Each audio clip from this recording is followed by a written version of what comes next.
मेरी यही इच्छा थी कि मेरी माँ मेरी पर्सनल दुनिया से दूर रहे।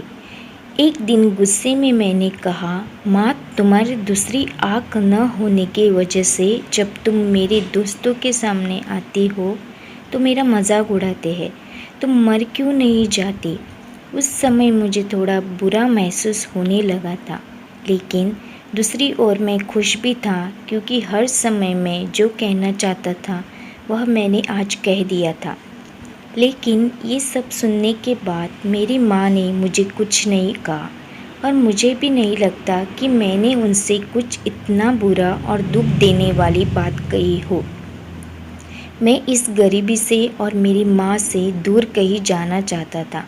तभी से मैंने बहुत पढ़ाई की।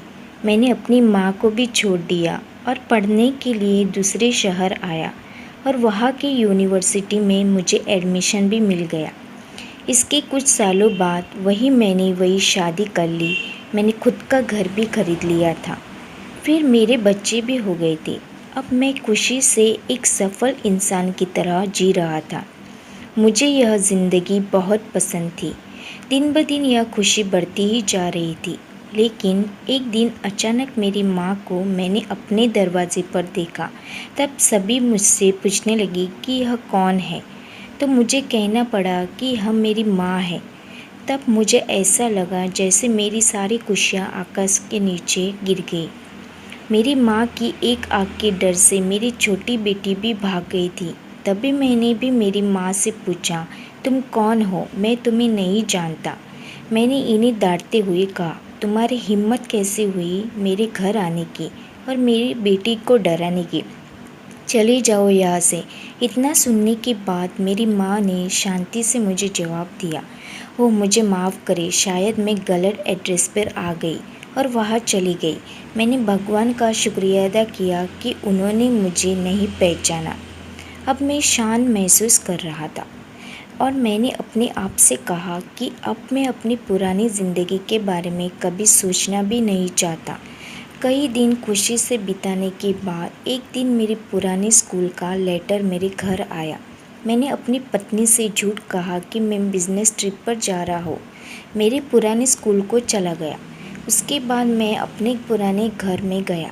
मैंने वहाँ पाया कि मेरी माँ ठंड फर्श पर गिरी हुई थी। ये सब देखने के बाद मेरी आंखों से एक आंसू तक नहीं निकला।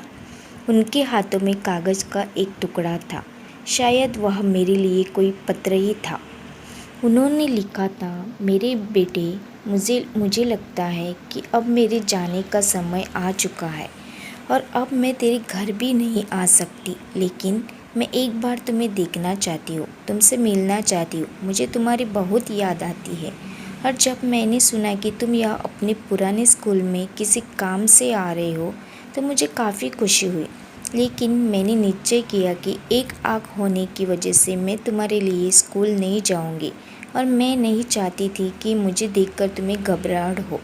तुम्हें याद होगा कि जब तुम बहुत छोटे थे तब तुम्हारा एक एक्सीडेंट हुआ था और तुमने अपनी एक आँख खो दी थी।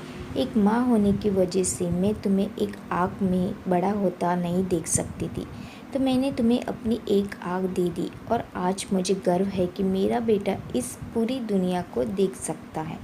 तुमने जो कुछ भी किया उससे मैं कभी दुखी नहीं हुई। जितनी भी बार तुमने गुस्सा किया मैंने अपने आप से कहा कि शायद तुम इसलिए डांटते हो क्योंकि तुम मुझसे बहुत प्यार करते हो। मुझे आज भी वह समय याद है कि जब तुम छोटे होते थे तब हमेशा मेरे आसपास ही रहते थे। मैं तुम्हें बहुत याद करती हूँ। I love you. मेरे लिए तुम ही मेरी दुनिया हो। ये सब पढ़कर मुझे लगा कि मैंने उस इंसान से नफ़रत की जो पूरी ज़िंदगी मेरे लिए जिया।